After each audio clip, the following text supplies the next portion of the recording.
নমস্কার বন্ধুরা, দীপা ব্লগসে স্বাগত জানাই। পৌষ পার্বণের দিন অর্থাৎ পৌষ মাস শেষ হওয়ার দিন প্রত্যেকের বাড়িতেই পূজা হয়। তবে এক একজনের বাড়িতে এক এক রকম পুজোর রীতি প্রচলিত। একদম সকালে ঘুম থেকে উঠে স্নান সেরে মাকে দেখেছি বাস্তু মায়ের ভাত রান্না করেন আতপ চাল দিয়ে। মা এবার কলঘাটে গিয়ে সব যা পুজোর সাজ সরঞ্জাম সব ধুয়ে নিচ্ছে। এরপর মা পুজো করবে তার জন্য।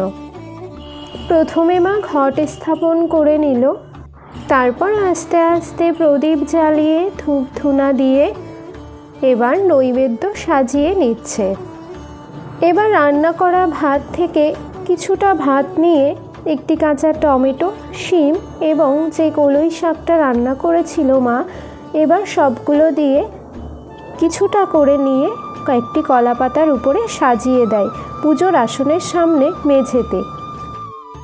আর শেষে যে আলপনা আতপ চালের গুঁড়ো দিয়ে করা, এটি এক কাকুর বাড়িতে। কেমন লাগলো আমাদের বাড়ির বাস্তু পুজোর ভিডিও সবাই জানাবেন। সবাইকে ধন্যবাদ।